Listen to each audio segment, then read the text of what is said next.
지난주에 이어서 오늘도 세례 요한에 대한 이야기가 오늘 본문에 소개됩니다. 사실은 세례 요한이 소개한 예수님에 관한 이야기입니다. 복음서가 다 그렇지만 요한복음은 특히 예수님에 대해서 소개하는 책입니다. 예수님이 어떤 분이신지 소개하는데 모든 이야기가 다 집중되어 있어요. 세례 요한도 그래서 소개될 때에 빛에 대해서 증언하는 자, 그것을 위해서 보냄받았다라고 요한복음 1장에서 계속 소개하고 있죠. 그러니까 요한은 예수님을 소개하고 또 사람들이 그를 통해 예수님을 믿게 하기 위해서 세상에 보냄받았습니다. 이 분명한 목적을 가지고 보냄받았어요. 세례 요한도 이 사명을 분명히 알고 있습니다. 오늘 본문 31절에서 보면 이렇게 말씀하죠. 나도 그를 알지 못하였으나 내가 와서 물로 세례를 베푸는 것은 그를 이스라엘에 나타내려 함이라 하니라. 자, 세례 요한이 지금 물로 세례를 베풀고 있는데요. 그 목적은 예수님을 이스라엘에 나타내려 함입니다. 자신이 왜 이 일을 하는지 분명히 알고 있어요. 사람들에게 세례를 주는 목적은 예수님을 나타내기 위함입니다. 성도는 이래야 됩니다. 자신이 무엇을 위해 살고 있는지, 무엇을 위해서 일을 하고 있는지를 분명히 알아야 됩니다. 내가 왜 살고 있는지에 대한 답이 있어야 돼요. 사람들에게 당신은 왜 삽니까? 무엇을 위해 일하고 계십니까? 라고 물어보면 보통 뭐라고 대답할까요? 대부분 먹고 살기 위해 일하죠. 죽지 못해서 합니다. 기왕 태어났으니 기왕 태어난 인생 즐겁게 행복하게 살아야죠. 그러든지 아니면 또는 자식들 잘 키우기 위해서 삽니다. 이렇게 대답할 수도 있고요. 그런데 그리스도인은 분명한 답을 가지고 있어야 돼요. 우리는 어쩌다가 우연히 이 땅에 태어난 사람들이 아니라고 했죠. 하나님께서는 분명한 계획과 목적을 가지고 우리를 이곳에 살게 하셨습니다. 하나님도 역시 우리를 우리의 삶의 자리로 보내신 겁니다. 각자의 구체적인 사명은 다 다를 수 있지만 우리에게 주어진 본질적인 사명은 같습니다. 그것은 세례 요한에게 주어진 사명과 다르지 않아요. 예수님에 대해서 증언하고 사람들이 예수님을 믿게 하는 것. 우리를 통해 예수님을 나타내기를 원하시는 거예요. 내가 우리 가정에 태어난 이유는 우리 가족들이 나를 통해 예수님을 믿어야 되기 때문입니다. 내가 어느 곳에 살고 있다면 그 이유는 내 주변 이웃들, 나와 만나는 사람들이 나를 통해 예수를 믿게 되어야 하기 때문입니다. 내가 어느 곳에서 일을 하고 있다면 그 이유는 그 직장의 동료들이 나를 통해서 예수를 믿게 되어야 하기 때문입니다. 이게 우리의 목적이에요. 우리 교회가 이곳에 세워진 이유는 이 주변에 우리를 통해 구원받아야 될 영혼들이 있기 때문입니다. 우리 교회를 통해 그 사람들이 예수님을 봐야 돼요. 우리는 예수님을 나타내야 됩니다. 우리는 이 사명을 잊지 말아야 합니다. 세례 요한은 지금 요단강에서 세례를 베풀고 있습니다. 그의 설교와 그의 사역들, 그의 세례가 엄청난 인기를 끌었습니다. 수많은 사람들이 요한에게 와서 엎드려 회개하고 세례를 받고 그의 제자가 됐어요. 그럼에도 요한이 교만하지 않을 수 있었던 비결, 그리고 끝까지 그의 사명을 다해 일관적으로 살아갈 수 있었던 이 비결은 자신의 사명이 무엇인지를 그 한순간도 잊지 않았기 때문에, 자신이 무엇을 위해서 지금 이 일을 하고 있는지를 잊지 않았습니다. 내가 세례를 베푸는 것은 그를 이스라엘에 나타내려 함이라. 그런데 41절에 보니까 초반부에 나도 그를 알지 못하였으나 라고 지금 세례 요한이 이야기하네요. 나도 이전에는 예수님을 몰랐다라는 뜻이죠. 세례 요한하고 예수님은 친족 관계예요.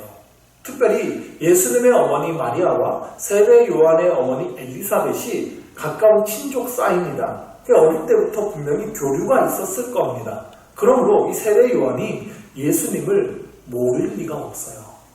어릴 때부터 봤을 거예요.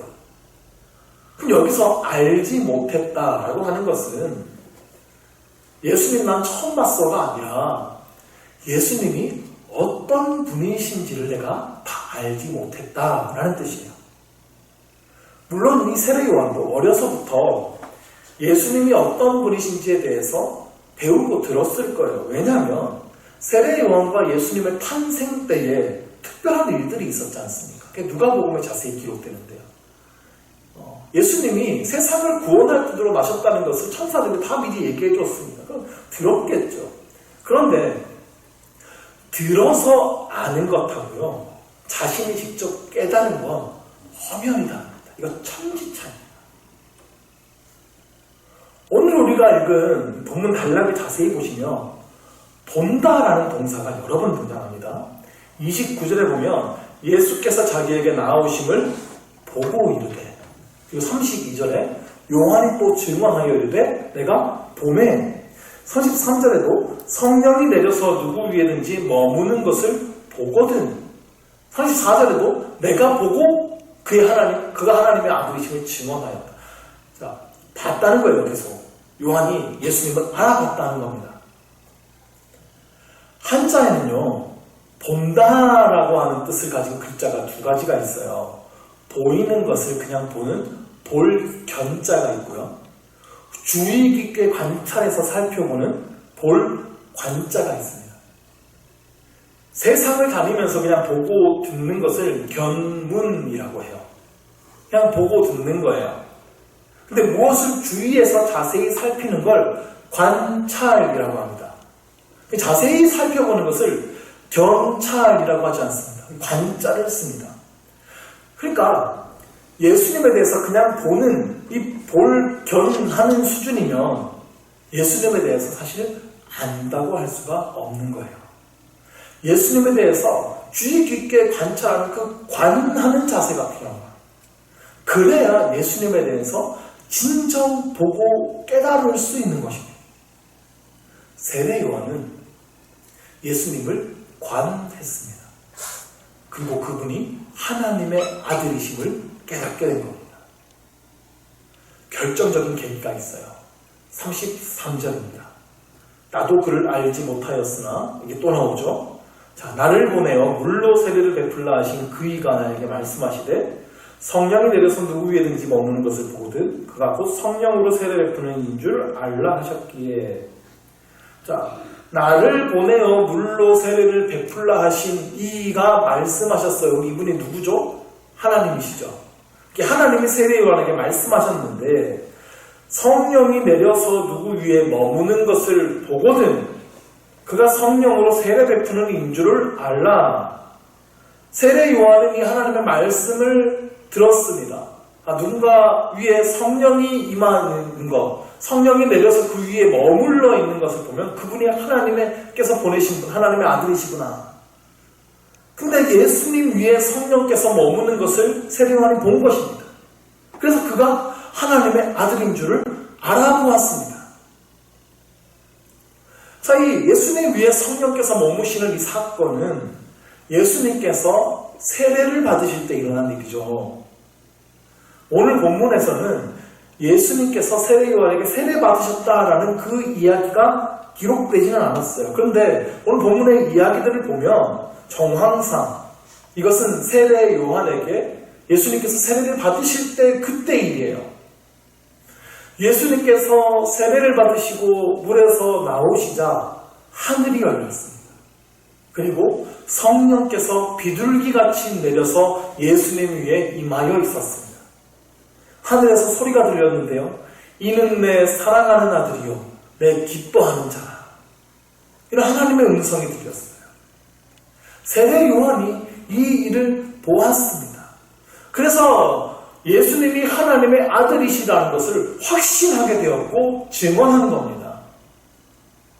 자, 오늘 우리가 읽은 단락에서는요, 세례 요한이 예수님에 대해서 이제 증언하는데 세 가지로 증언합니다. 그 하나하나를 이제 간단하게 살펴볼 텐데요. 먼저는 29절입니다. 다시 한번 같이 읽을까요? 이튿날 요한이 예수께서 자기에게 나아오심을 보고 이르되 어린 양이로다. 자, 요한은 가장 먼저 예수님을 세상 죄를 지고 가는 하나님의 어린 양이라고 소개합니다. 구약시대에는 죄를 지으면 하나님께 제사를 드려야 됐죠. 속죄제, 번제 이런 것들을 드려야 됩니다. 그 죄를 씻어야 됩니다.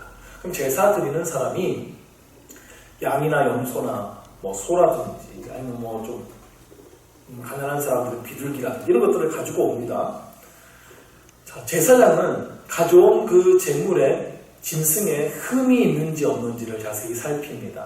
그리고 제사 드리는 사람은 짐승의 머리에 손을 얹습니다. 자신의 죄를 이 짐승에게 전가시키는 거예요. 내 죄가 이 짐승에 가는 거예요. 나의 죄 때문에 내가 죽어야 되는데 내 죄를 대신해서 이 짐승이 죽는다는 겁니다. 그리고 그 제사 드리는 사람이 직접 짐승을 죽여야 되죠. 그렇게 짐승은 나의 죄를 대신해서 죽임을 당합니다. 그렇게 그 제사 드리는 사람의 죄가 씻김을 받는 거예요. 그런데 한 번 이 제물을 드렸다고 해서 그의 죄가 완전히 없어지는 건 아니죠.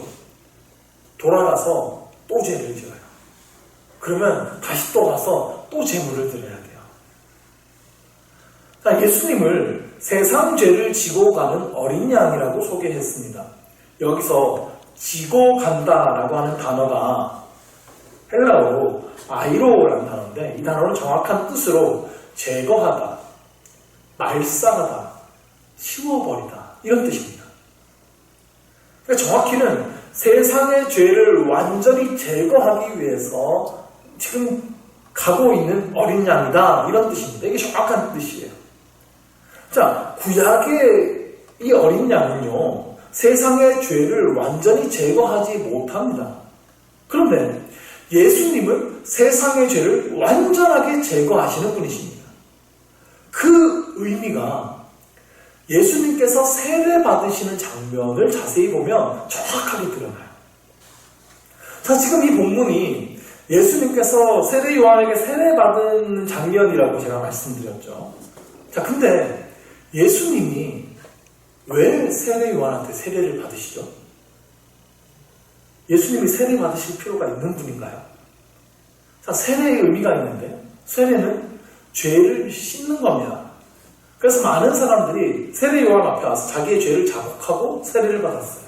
회개하고 나는 이제 새 사람이 되었다라는 뜻으로 세례를 받았어요. 야, 그런데 예수님께 죄가 있으신가요? 예수님은 죄가 없으십니다. 하나도 없으십니다. 그러니까 씻을 죄가 없어요. 근데 왜 세례를 받으시죠? 세례의 또 한 가지 의미는 거듭났다는 의미입니다.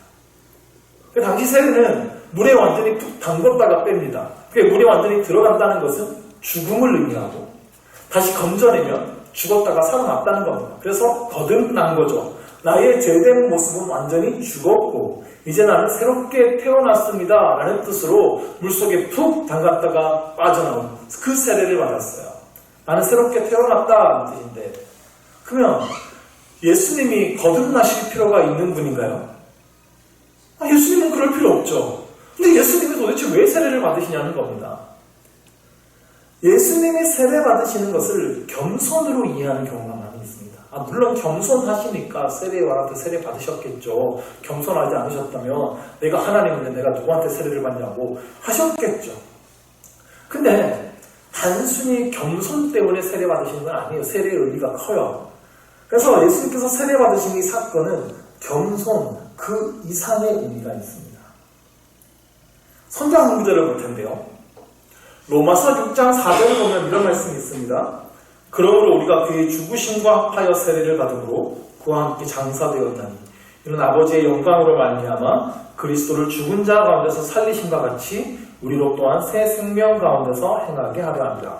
자세히 이 말씀을 살펴봐야 되는데요.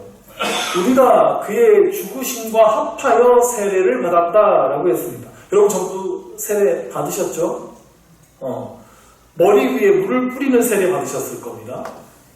근데 원래 세례는 아까 말씀드렸듯이 물속에 푹 담궜다가 빼는 겁니다. 그 침례예요. 물속에 들어가는 것은 죽음을 의미하고 그래서 이전에 나의 모습은 죽었다라는 뜻입니다. 물에서 나오는 것은 다시 살았다. 나의 옛사람은 죽었고 나는 이제 새 생명을 얻었다라고 하는 의미가 세례 속에 담겨 있습니다. 그럼 말씀에서 그의 죽으심과 합하여 세례를 받았다고 했어요. 예수님의 죽으심, 이것과 세례를 연결시키고 있습니다. 예수님께서 우리 모두의 죄를 대신해서 십자가에서 죽으셨습니다. 그래서 그와 함께 장사되었나니, 그래서 우리가 세례를 받는 것은 예수님과 함께 우리도 죽는다라는 뜻입니다. 나의 옛사람이 예수님의 십자가에 못 박혀서 함께 죽었다는 겁니다. 그리고 하나님은 예수님을 다시 살리셨어요. 그와 같이 우리로 또한 새 생명 가운데서 행하게 하려 합니다. 우리가 예수님의 부활의 생명 가운데서 행하게 하기 위해서 우리를 죽게 하시고 살리신다는 거예요. 죄악에 머물러 사는 삶이 아니라 성령님과 함께하는 삶을 살아가게 하는 것입니다. 그러니까 예수님은 단순히 우리의 죄를 씻어주시기 위해서 십자가를 지신 것만이 아니라는 겁니다. 양이 계속 죽어나가는 게 아까워가지고 십자가를 지신 게 아니라는 거예요. 십자가를 지심으로 우리의 옛사람을 십자가에 함께 못 박아 죽게 하기 위해서, 그래서 우리가 새로운 생명으로 하나님의 말씀대로 살아가는 그 새 생명을 주시기 위함이라는 겁니다. 그러므로 예수님께서 세례를 받으신 거에는 두 가지 의미가 있어요. 첫 번째로 세례는 죽음과 다시 살아남을 의미한다고 했습니다. 이것은 예수님께서 십자가에서 죽으시고 다시 살아날 것임을 이 세례를 통해 미리 보여주신 거예요.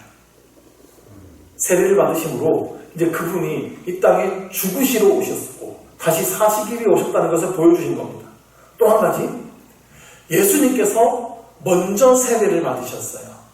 그리고 우리도 예수님의 세례를 받습니다. 예수님을 믿음으로 죄 용서를 받고 세례를 받아요. 이것이 이 요한복음 6장 4절의 말씀처럼 예수님과 함께 세례를 받는 게 돼요. 예수님께서 죽으신 십자가에 세례를 받음으로 우리도 십자가에서 함께 죽습니다. 우리의 옛사람이 죽어요.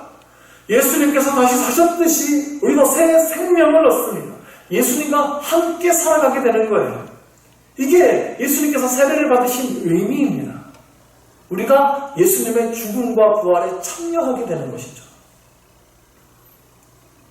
요한은 두 번째로 예수님을 소개합니다. 30절입니다. 내가 전에 말하기를 내 뒤에 오는 사람이 있는데 나보다 앞선 것은 그가 나보다 먼저 계심이라는 것이 이 사람을 가리킵니다. 자, 이 말씀이 1장 15절에도 그대로 같이 나옵니다. 세례 요한이 예수님보다 6개월 먼저 태어났죠. 사역도 세례 요한이 먼저 시작했습니다. 그래서 세례 요한의 뒤에 예수님께서 나타나시는데요. 세례 요한은 그가 나보다 앞섰다라고 증거합니다. 그리고 그분은 나보다 먼저 계시는 분이기 때문이라는 거죠. 그가 나보다 먼저 계시며, 예수님은 태초 그 이전부터 계신 분이시기 때문입니다. 그래서 전문 용어로 이것을요, 선제하신 예수님이라고 해요. 선제, 먼저 계신 분이라는 뜻이죠. 예수님은 온 세상보다 먼저 계신 분. 그래서 하나님이 낳으신 존재가 아니라 하나님 그 자체, 예수님은 하나님이라는 겁니다.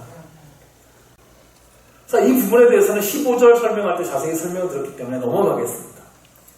자, 33절 후반부에 보면 예수님에 대한 세 번째 소개가 나옵니다. 그는 곧 성령으로 세례를 베푸시는 이인 줄 알라 하셨기에, 예수님은 성령으로 세례를 베푸시는 분입니다.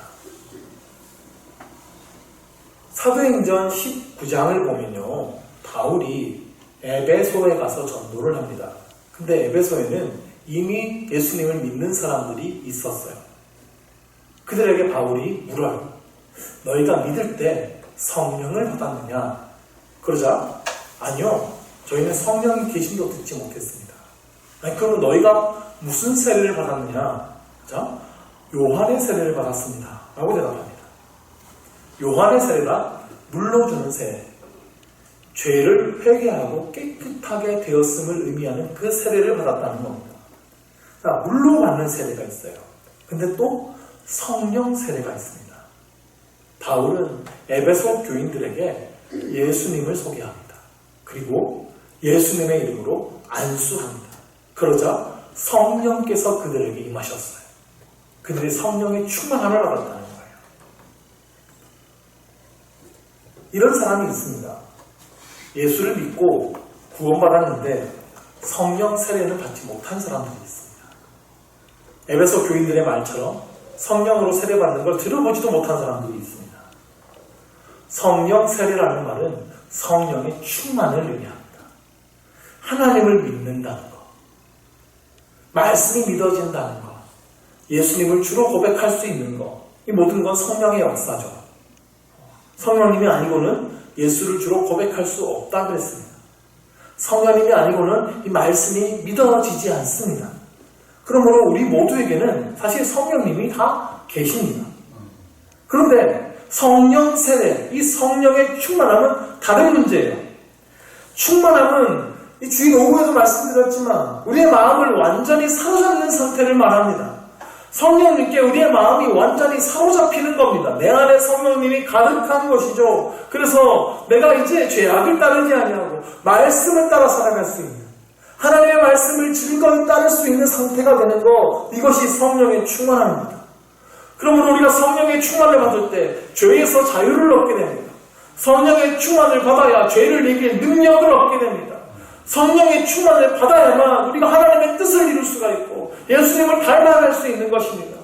그러므로 성도는 반드시 성령의 충만을 받아야 되는 것입니다. 예수님께서 우리의 죄를 짊어지시고 우리의 죄를 완전히 진멸하셨다고 했습니다. 예수님께서 그런 은혜를 우리에게 허락하신 중요한 이유가 있습니다.